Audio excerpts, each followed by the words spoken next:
Well, welcome back to the rest of the story. Here's my new purchase. Now, do you believe that? Alright, you guys are watching the rest of the story. This is my purchase. Now, what's the difference between that and that? About $1,200.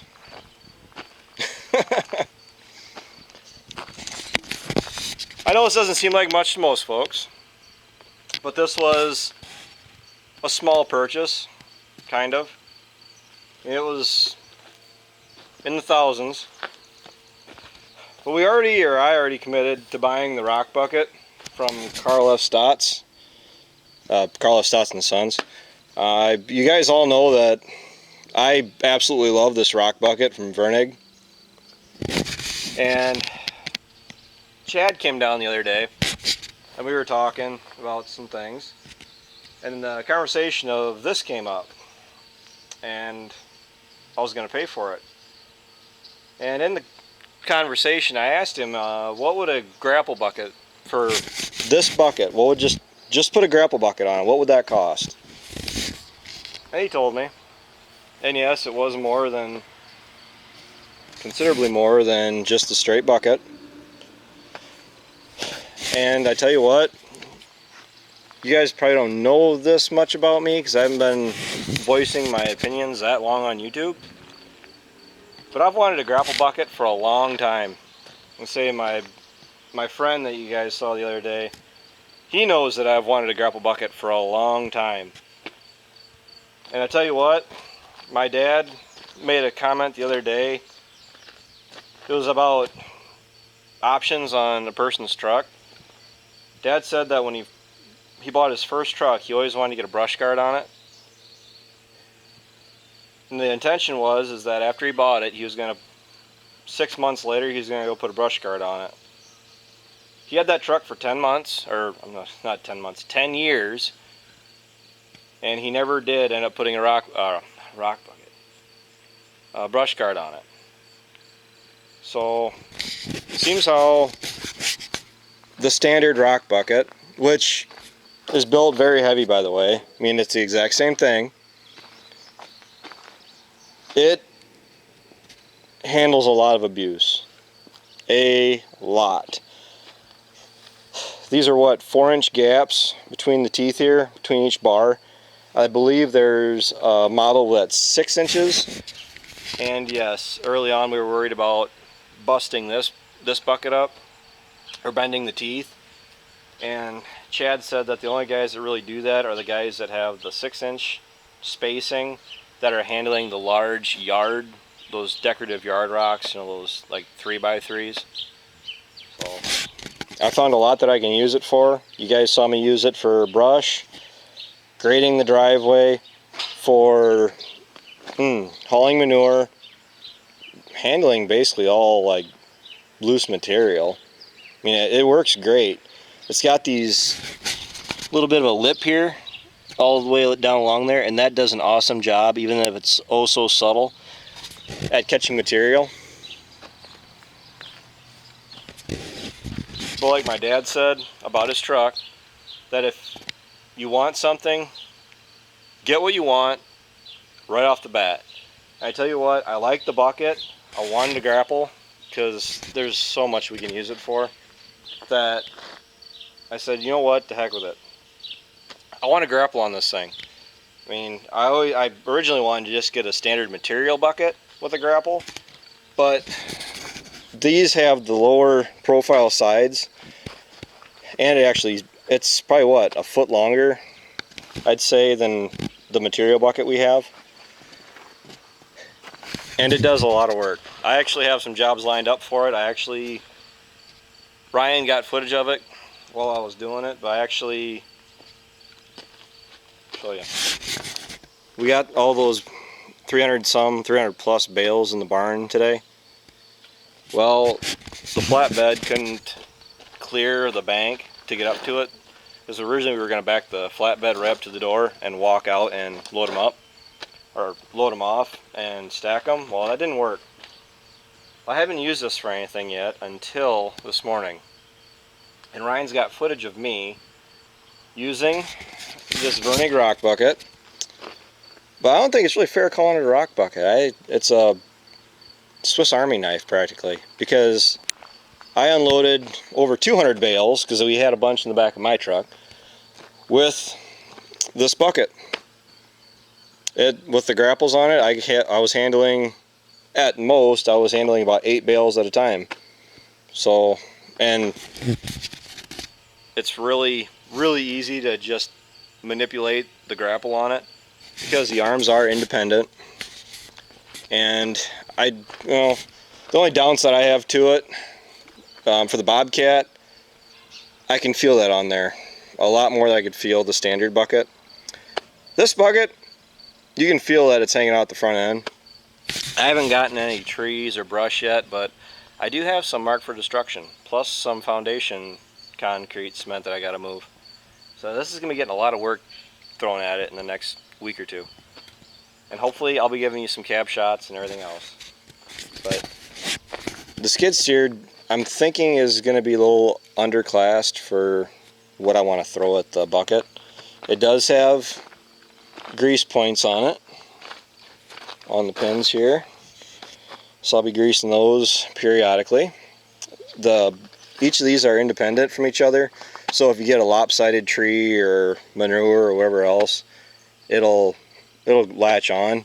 It does have some pretty good cut-in teeth on it that I do appreciate. And I tell you what, when we started the day off, we were kind of talking about hauling manure today, and that is one of the bigger things, one of the top 3 reasons I wanted a grapple bucket. And you already know I use this for it. But the problem I have is that I could get underneath the pile of manure, or the manure pack, but even with those little lips that we have down here, the manure would still want to slide off the top.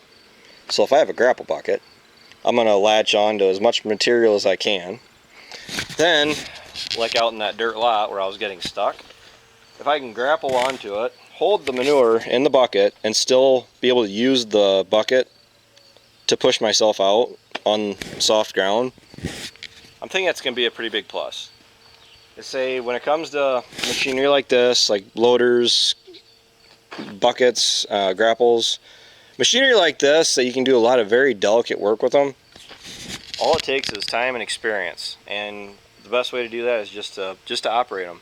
You say Dad can do an awful lot with these skid steers. I don't know. I didn't think I got any footage of it when he was loading that bin, for how he was able to actually load that grain bin up with just the pallet tines. Yes, this would have been a lot better, but didn't quite have it at the time. Chad just delivered it 2 days ago, and yes, it is paid for. It's 100% paid for. But it's a 72-inch wide bucket, and it's built pretty concrete. If there's something that it can't handle, I imagine I'm going to find it. Because I test machinery around here once in a while. I'm not hard on it, I just use it. And I'm going to find some things that this will and won't be able to handle. The 2 big differences I notice on it compared to the other one, which I actually preferred on the other one, is that this has a plate on the back end, so I can't see through the bucket like I used to be able to with that one.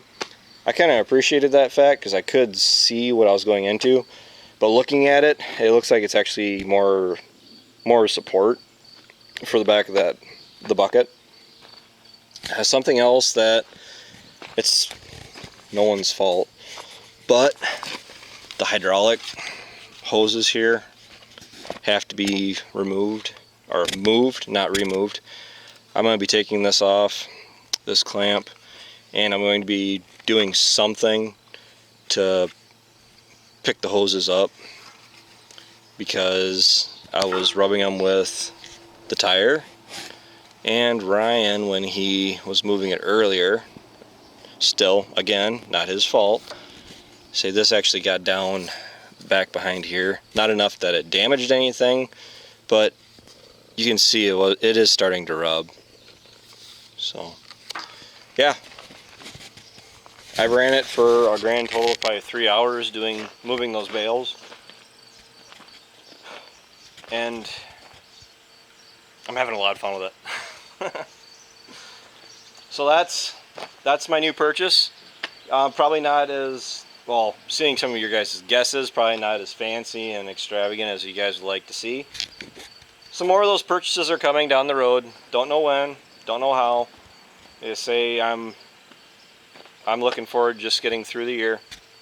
So this may very much be my only big purchase for the year, but like I say, a little bit of something's better than 100% of nothing. And this is my Grapple Rock Bucket Swiss Army knife that can do pretty much everything that comes to mind right now. Is a little bit of something. I would like to buy another skid steer. It says we would like to purchase another tractor on a bigger combine, a grain truck. Say there's about $50,000 worth of add-ons to our corn plant we'd like to do. But pick your battles. And I picked this one for the time being.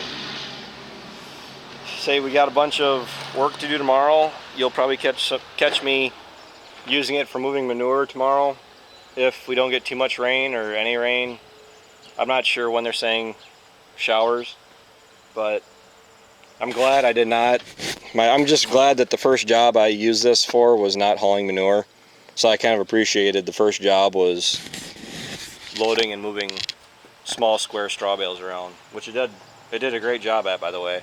260 bales that I handled with this, and I only broke 5. The reason I broke 5 is because I was bringing the teeth and the grapples down right on the twine. But that's, oh well. We already got it thrown down in the barn, and I actually already bedded down some of the calves. So straw works so much nicer than that corn fodder ever dreamed of being when it comes to bedding bottle calves. But now I'm rambling. So you guys, thanks for watching. I hope you guys appreciate the upcoming videos that are coming with this. So take care, subscribe, take it easy. I'll catch you guys later.